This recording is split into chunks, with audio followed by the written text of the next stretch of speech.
warahmatullahi wabarakatuh. Nama saya Untari Wahyuni Prayitno, peserta uji kinerja dengan nomor 20203060012. Terima kasih.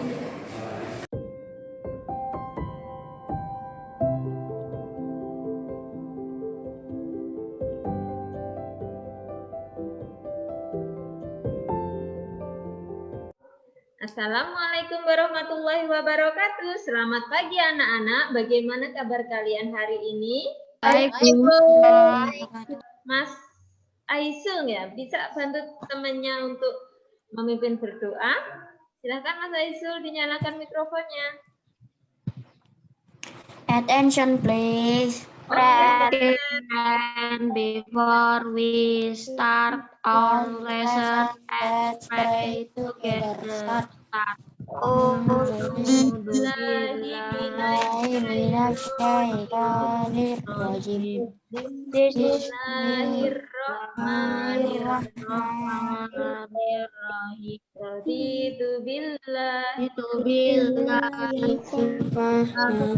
Anak-anak hari ini dalam keadaan sehat semua ya?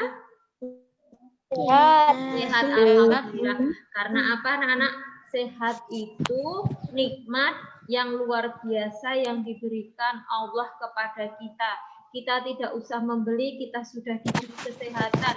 Kalau sudah diberi, kita wajib apa kepada Allah? Bersyukur. Nah, anak-anak, kalau kemarin kita sudah belajar tentang teks non-fiksi, tentang peta juga, tentang Sumpah Pemuda juga. Nah, kali ini masih ada kaitannya ya. Yang kemarin itu tema 5, subtema 1, pembelajaran 3. Nah, hari ini kita belajar tema 5, subtema 1, pembelajaran 4. Nah, dalam pembelajaran kali ini Ibu akan menyampaikan tujuan pembelajaran kita ya. Yang pertama nanti setelah kegiatan pembelajaran ini kalian diharapkan dapat menemukan pokok pikiran pada teks non-fiksi tentang Indonesia sebagai negara maritim dan agraris. Kemudian membuat ringkasan dari bacaan tersebut ya. Yang ketiga nanti dengan mencermati peta, kalian diharapkan bisa menganalisis penampakan alam yang ada di daerah tempat tinggal kita. Kemudian yang keempat, diharapkan kalian bisa membuat peta daerah tempat tinggal kita dengan warna yang berbeda. Dan yang kelima, nanti melalui tayangan PowerPoint, kalian bisa berdiskusi dengan guru, kemudian mampu menilai peristiwa yang mendukung upaya mempertahankan negara kesatuan Republik Indonesia. Dan nanti diharapkan kalian juga bisa mampu membuat clipping yang menunjukkan upaya mempertahankan negara kesatuan. Nah, itu tadi tujuan pembelajaran kita ya anak-anak. Nah, nanti kalau kemarin kita sudah bisa menemukan pokok pikiran, sudah bisa mencari informasi pentingnya, hari ini kita akan belajar meringkas paragraf ya anak-anak. Jadi tidak semuanya ditulis, nanti kalian bisa mengerjakan. Kalau ada soal bisa belajar dengan mandiri ya, tidak kesulitan lagi. Nah, akan menayangkan tadi sudah Ibu share PowerPoint, sudah ada yang buka belum ya? Sebelum pembelajaran tadi Ibu sudah share PowerPoint. Kalau belum, Ibu bantu buka dari sini ya anak-anak. Sudah tampak belum ya anak-anak? Apa masih proses? Sudah terlihat PowerPoint-nya? Sudah. Sudah, alhamdulillah. Nah, ini materi kita, materi kelas 5, tema 5, subtema 1, pembelajaran 4. Dan kompetensi dasar sebagai berikut. Dan tujuan pembelajaran yang tadi Ibu sudah sampaikan, ini Ibu munculkan lagi ya. Nah, sekarang kita masuk pada kegiatan belajar pertama, yaitu menemukan menemukan pokok pikiran. Menemukan pokok pikiran pada apa, anak-anak? Teks non-fiksi. Nah, ini coba dibaca. Ingatlah kalian mana caranya menemukan pokok pikiran. Siapa yang masih ingat boleh angkat tangan. Yang pertama apa kemarin ya? Pada seluruh untuk mengingat kembali, inilah cara menentukan pokok pikiran. Membaca seluruh kalimat dalam paragraf, menandai kalimat awal, akhir, atau kalimat awal dan kalimat akhir paragraf. Menandai pokok yang terdapat di kalimat awal, akhir, atau kalimat awal paragraf. Masih ingat ya caranya yang pertama kita harus apa dulu? Baca dulu kalimatnya pada setiap paragraf, kemudian kita tandai dulu kalimatnya yang awal, akhir, atau kalimat awal dan akhir. Kemudian menandai pokok pikiran. Jadi pokok pikiran itu terdapat pada kalimat pokok ya, anak-anak. Kalimat pokok itu kalimat yang paling penting sendiri. Nah, ini Ibu punya satu teks non-fiksi. Coba di paragraf pertama ini. Oh iya, Bu Tari lupa. Mohon maaf ya, ini judulnya apa dulu anak-anak? Indonesia sebagai negara maritim dan agraris. Benar sekali. Coba dibaca dulu supaya kita bisa menemukan pokok pikirannya. Silahkan, boleh dibaca dengan keras. Indonesia sebagai maritim dan Indonesia memiliki negara maritim dan agraris. Benar sekali. Nah, kita harus tandai dulu apa tadi anak-anak untuk menemukan pokok pikirannya. Kalimat awal. Ini menandai ini terlihat tidak ya dari situ ya? Terlihat. Tandanya ini kursornya kan ini terlihat ya. Nah, ada kalimat Indonesia sebagai negara maritim dan agraris. Indonesia. Ini kita sudah tandai kalimat awal. Nah, sekarang coba kita lihat di kalimat akhirnya. Ada kalimat apa di akhir paragraf? Ya, silakan dibaca. Boleh biasa saja ya. Kita harus berani. Kalau memang benar, kita harus berani. Ini untuk pintar kita juga harus berani belajar. Oleh karena itu, penduduk yang tinggal di negara maritim banyak memanfaatkan sumber daya kelautan untuk memenuhi kebutuhan. Benar sekali. Kira-kira yang paling pentingnya itu di mana ya? Di kalimat awal atau di kalimat akhir ya? Awal. Benar sekali. Karena apa? Bentuk Indonesia itu atau karena letak geografis Indonesia, maka Indonesia itu bisa sebagai negara maritim, juga bisa sebagai negara agraris. Jadi pokok pikirannya adalah Indonesia. Anak-anak coba pokok pikirannya apa kalian yang temukan? Sebagai negara maritim dan agraris. Iya, hebat sekali jempol dua kalian, luar biasa. Nah, kalau sudah, kita masuk ke paragraf kedua. Silahkan dibaca, anak-anak. Selain sebagai negara kepulauan dan maritim berdasarkan kondisi geografisnya. Hebat sekali anak-anak. Nah, ini nanti ada dua paragraf lagi. Nah, untuk memudahkan kalian mendapatkan informasi bagaimana untuk menentukan pokok pikiran, kita akan buka dulu video pembelajaran berikut ini. Bentar ya, Ibu buka dulu. Apa videonya sudah nampak, anak-anak? Sudah ya? Assalamualaikum warahmatullahi wabarakatuh. Bagaimana kabarnya teman-teman hari ini? Semoga teman-teman semua dalam keadaan sehat dan gembira. Pada hari ini kita akan belajar tematik tema 5 muatan pelajaran bahasa Indonesia. Pada pembelajaran tema 5 ini, kita akan mempelajari tentang pokok pikiran atau pikiran utama dan informasi penting dari sebuah teks atau bacaan. Berdasarkan isinya, teks atau bacaan dibagi menjadi dua, yaitu teks fiksi adalah teks yang berisi tulisan yang tidak nyata, dan teks non-fiksi adalah teks yang berisi tulisan nyata atau fakta.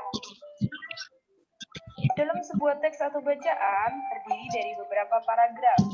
Dalam setiap paragraf terdiri dari beberapa kalimat. Kalimat dalam sebuah paragraf yang mengandung inti dari paragraf disebut pokok pikiran atau pikiran utama atau gagasan utama. Dalam sebuah paragraf juga terdapat informasi penting di luar pokok pikiran atau biasa disebut dengan gagasan pendukung atau pikiran pendukung.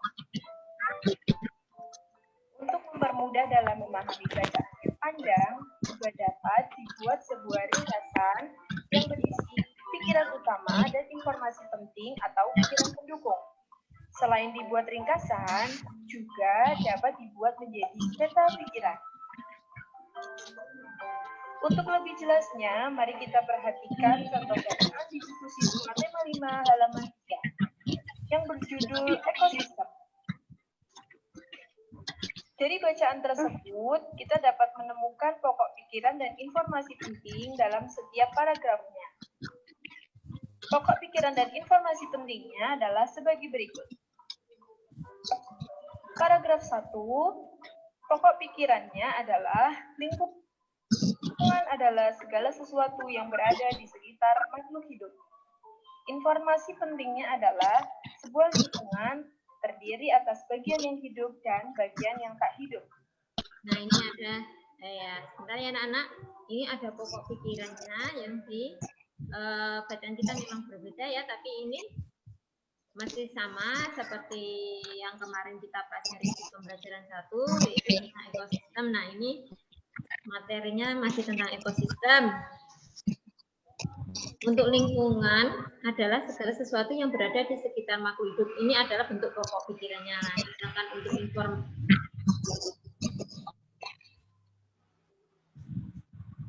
Untuk lingkungan adalah segala sesuatu yang berada di sekitar makhluk hidup itu merupakan pokok pikiran, sedangkan informasi pentingnya yaitu sebuah lingkungan terdiri atas bagian yang hidup dan tak hidup. Nah, kaitannya dengan paragraf kita tadi itu ya. Jadi, yang kalimat paling utamanya itu disebut kalimat utama dan mengandung pokok pikiran. Nah, setelah itu ada kalimat penjelas atau informasi penting. Ini tadi petunjuk bagaimana cara menemukan pokok pikiran dalam sebuah paragraf. Ini kita ya, tema 5 tadi bukan materi ini, kita sekarang kembali ke PowerPoint kita yang tadi. Nah, ini anak-anak ya. Nanti kalian bisa coba untuk mencari pokok pikiran dan informasi penting yang ada di dalam paragraf ini.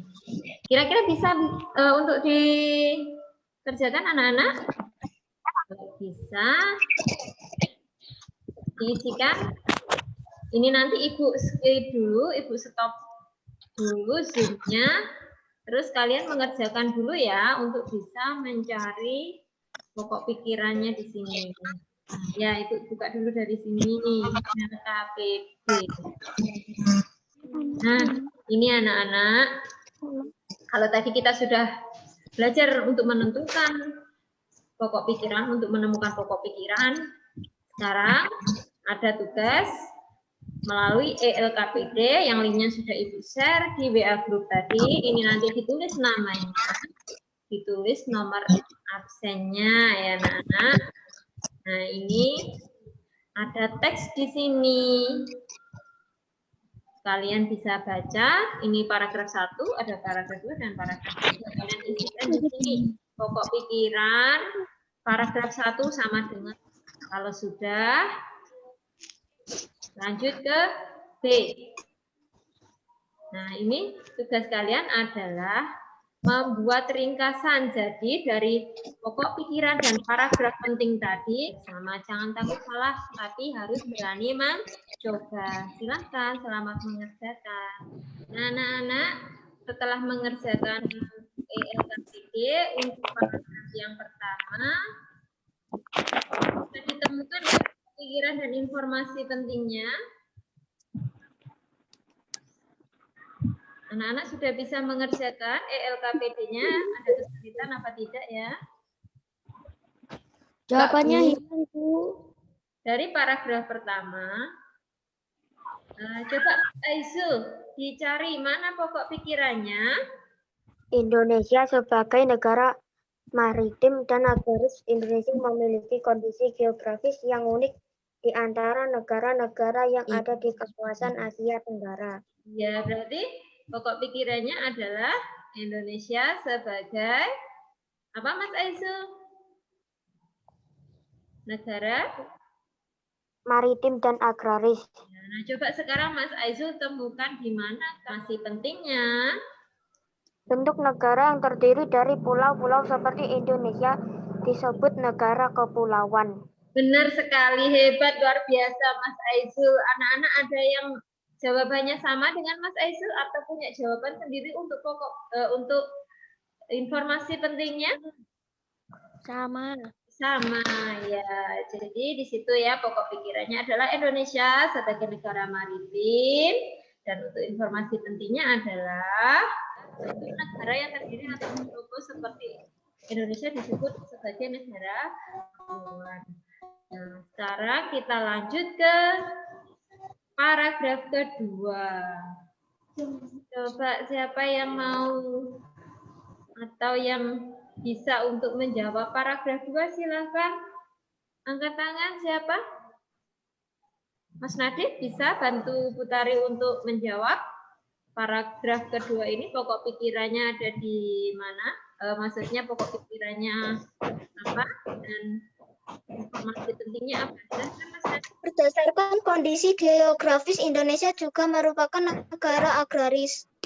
Ya, benar sekali. Selain sebagai negara maritim, Indonesia juga sebagai negara agraris. Nah, untuk informasi pentingnya apa, Mas Nadif? Negara agraris adalah negara yang sebagian besar penduduknya bekerja sebagai petani yang mengolah lahan pertanian. Informasi pentingnya yaitu negara agraris adalah negara yang sebagian besar penduduknya bekerja sebagai petani. Nah, selain Indonesia itu sebagai negara maritim yang punya wilayah lautan lebih luas daripada wilayah daratan, Indonesia juga dikenal sebagai negara agraris, yaitu karena penduduknya sebagian besar bermata pencaharian sebagai petani. Benar sekali, terima kasih Mas Nadi. Sekarang kita lanjut ke paragraf 3. Kita lanjutkan lagi ke apa ini? Membuat daerah tempat tinggal. Membuat peta daerah tempat tinggal. Kalian tinggal di daerah mana ya? Pulaunya pulau apa? Pulau Jawa. Jawa. Kalau provinsinya? Jawa Timur. Jawa Timur. Hebat sekali, sudah tahu semua kita tinggal di provinsi Jawa Timur. Kalau kabupatennya apa? Magetan. Magetan. Nah, untuk bisa membuat peta daerah tempat tinggal kita harus mencari informasi dahulu. Caranya dengan membaca teks PowerPoint berikut ini dan mendengarkan penjelasan dari guru. Silahkan dibaca dulu ya, anak-anak. Selain kita dapat mengetahui tempat suatu daerah melalui peta, kita juga dapat mengetahui pertambahan yang ada daerah pengamatan. Misal kita mengenai Ya, benar sekali. Kita lanjutkan. Sudah tambah anak-anak ini gambar apa? Ya, gambar peta. Peta mana ini? Jawa Timur. Jawa Timur. Dari peta ini anak-anak. Nah, ini ada peta Jawa Timur. Ini ada Pulau Madura. Ini Pulau Madura terpisah dari Pulau Jawa. Namun demikian, Pulau Madura ini masuk ke Provinsi Jawa Timur ya, anak-anak. Di sini kita melihat beberapa warna. Coba perhatikan, ada warna apa saja di peta ini, anak-anak? Hijau, Hijau, kuning. Ini warna coklat, coklat, benar sekali. Kalau di sini ini warna apa? Putih ya. Iya. Ini ada warna apa ini? Biru, benar sekali. Ya benar sekali. Tahu tidak ini kita warna hijau, warna kuning, warna coklat. Ini menandakan apa ya, Nana? Dan mengapa harus diberi warna berbeda? Apakah hanya supaya lebih indah? Tidak, warna ini punya menunjukkan ketampakan. Iya, benar sekali, untuk menunjukkan ketampakan. Untuk bisa mengetahui adanya ketampakan alam perlu diberikan warna yang berbeda pada peta sehingga kita tidak kesulitan untuk membaca peta tersebut. Ibu stop share, kembali lagi ke PowerPoint yang tadi. Dataran tinggi biasanya digambar dengan warna apa, Nana? Hijau. Dataran tinggi, silahkan dibaca lagi di PowerPoint Ibu ini. Kuning. Kuning. Hijau. Kok hijau? Bukan ya. Dataran tinggi biasanya digambar dengan warna kuning. Ingat-ingat, dataran tinggi dekat dengan matahari. Matahari warnanya kuning. Berarti kalau dataran tinggi diberi warna kuning. Nah, sedangkan untuk warna coklat biasanya digunakan untuk menggambarkan daerah apa? Pegunungan banyak kayunya, kayu warna coklat. Jadi pegunungan warnanya coklat. Nah, ingat-ingat untuk mengingat-ingat demikian. Warna kuning adalah dataran tinggi karena dataran tinggi dekat dengan matahari. Matahari warnanya kuning. Jadi dataran tinggi diberi warna kuning. Mengerti ya? Mengerti. Ya. Lanjut, selain ketinggian kita juga dapat mengetahui letak suatu gunung. Gunung tadi apa warnanya? Daerah pegunungan tadi? Coklat. Ya. Ketinggian kita juga dapat mengetahui gunung, selat, sungai, rawa-rawa, dan ketampakan lainnya. Untuk mengetahuinya kalian bisa buka peta yang ada di buku atlas. Nah, ini lanjut cara membuat peta. Bersama keluargamu, buatlah sebuah peta daerah tempat tinggal lengkap dengan sesuai dengan ketinggian daerahmu. Alatnya apa saja yang dibutuhkan anak-anak untuk membuat peta? Gambar garis, gambar alat, penggaris, penghapus, pensil, spidol, dan pensil warna. Nah, pensil warna ini penting sekali ya, atau spidol. Kalau kita punya spidol, boleh pakai pensil warna. Terus, untuk yang kedua apa? Untuk langkah yang kedua? Buatlah peta dengan pedoman peta daerah tempat tinggalmu. Benar sekali. Nah, ini ada beberapa warna. Warna putih untuk apa? Daerah pantai. Warna hijau? Dataran rendah. Dataran rendah itu biasanya banyak apa nih, anak-anak? Banyak rumputnya. Rumputnya warna hijau. Jadi kalau dataran rendah diberi warna hijau. Daerah pantai tadi diberi warna putih. Warna coklat untuk daerah apa? Pegunungan. Kalau warna biru pasti semua sudah tahu. Warna biru untuk apa? Laut. Coba siapa yang tahu mengapa laut diberi warna biru? Karena airnya berwarna biru. Karena warna air laut tampak kebiruan ya kalau dilihat dari jauh. Mudah ya membuatnya ya, tinggal lihat peta atlas. Contoh gambarnya dibuat semirip mungkin beserta warnanya. Kalau kesulitan bisa meminta bantuan kepada orang tua. Nah, ini mari berlatih anak-anak. Coba kita jawab secara lisan saja ya. fungsinya perbedaan perbedaan warna pada peta tadi apa anak-anak untuk menunjukkan apa? Bukan tempat suatu daerah. Untuk menunjukkan Tampakan. penampakan apa anak-anak? Penampakan alam. Hebat. Sekarang kita akan kembali membuka lembar LKPD yang tadi ya Nana. Kita akan menjawab soal yang ada di lembar LKPD kembali. Dan kita lanjutkan ke LKPD. Sudah sampai LKPD-nya Nana? Ya. Ini ada Bu. ada bacaan tentang apa ini? Let's speaking. Jadi kalian pegang anggota wajah yang Ibu sebutkan ya. Bisa dimulai anak-anak, silakan duduk yang tegak, tidak boleh tiduran, tidak boleh rebahan, silakan. Sudah siap? Mulut. Ada yang masih salah pegang? Iya, benar sekali. Pipi. Iya, Mas Hafid kenapa diam saja? Mas Nadif, Mas Hafid, Mbak Anissa Zahra. Telinga. Hidung. Ya.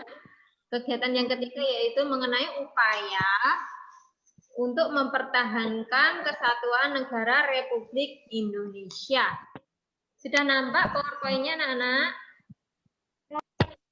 Nah, ini materi kegiatan kita silakan dibaca ini materi apa ya?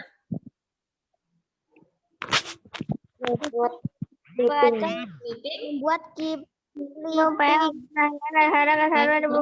negara Kesatuan Republik Indonesia. Nah, ini ada teks upaya apa ya? Pertahankan NKRI. Oke, siap-siap ya Ibu bagi kalian untuk membaca. Kalimat pertama dibaca oleh Mbak Lydia. Silakan. Pemikiran tentang pentingnya persatuan dan kesatuan bangsa. Mas Aizul. Dr. Muhyiddin Sudirohusodo ingin mengubah cara berjuang rakyat Indonesia dari perjuangan fisik kepada cara perjuangan melalui pendidikan. Ide ini menarik perhatian seorang mahasiswa Tokyo bernama Sutomo yang akhirnya mendirikan. Terima kasih, Mas Nadif.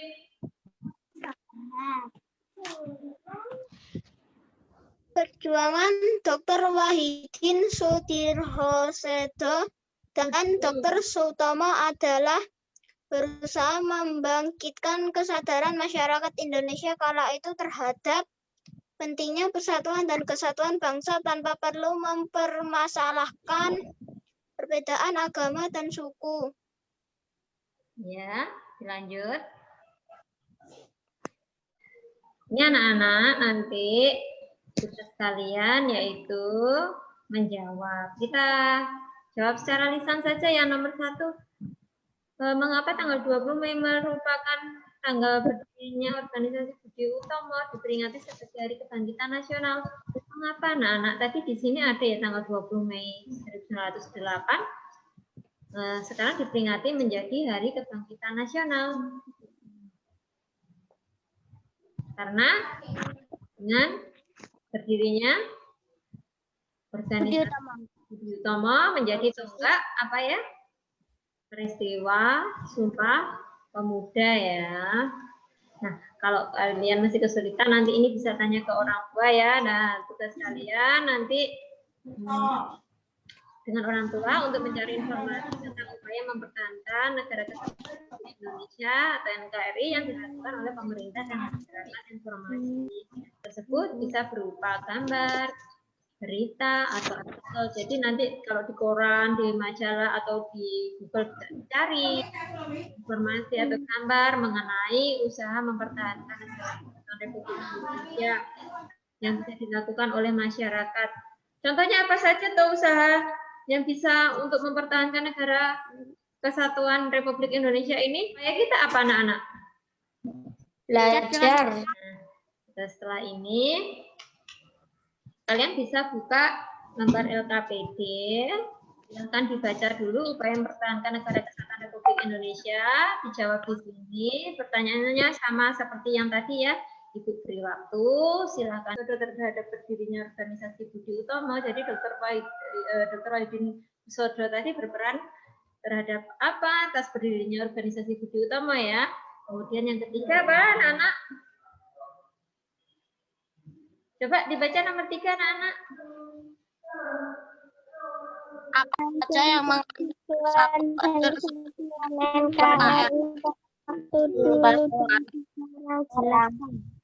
Iya, apa saja yang bisa mengancam persatuan dan kesatuan NKRI. Nah, ini nanti kalian jawab. Terus tugas kalian untuk membuat clipping yang menunjukkan upaya persatuan dan kesatuan yang dilakukan oleh pemerintah dan masyarakat ya anak-anak. Nah, nanti kalau kesulitan bisa minta bantuan kepada ayah atau bunda di rumah.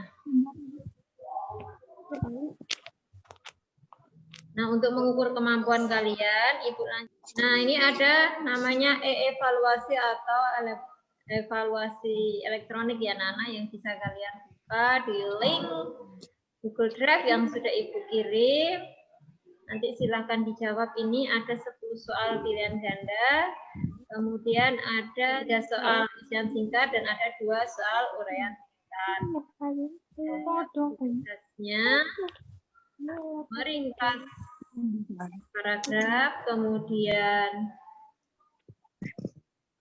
membuat peta dan membuat clipping. Bisa dikumpulkan besok paling lambat jam 10 pagi. Nah, anak-anak, tadi kita sudah belajar 3 pembelajaran ya, atau 3 kegiatan belajar.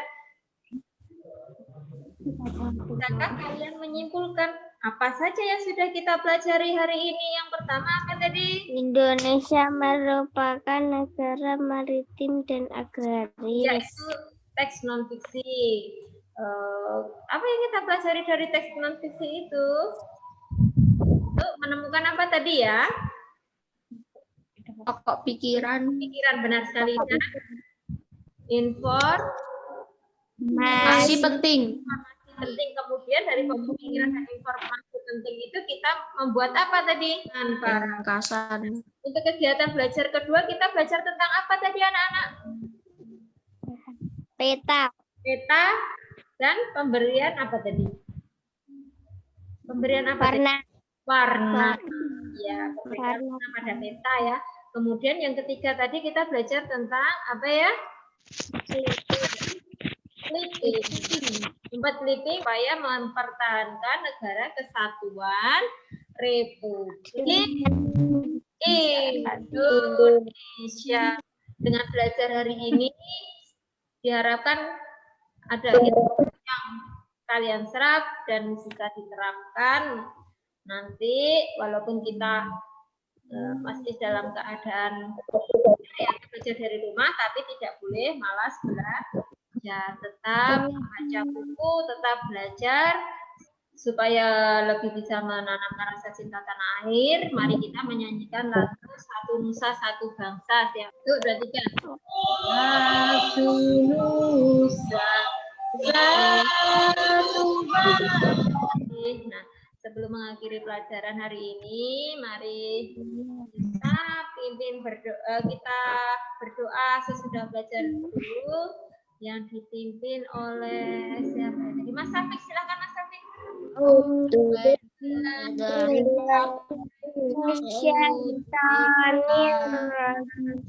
Akhirul kalam bila taufiq wal hidayah. Wassalamualaikum warahmatullahi wabarakatuh.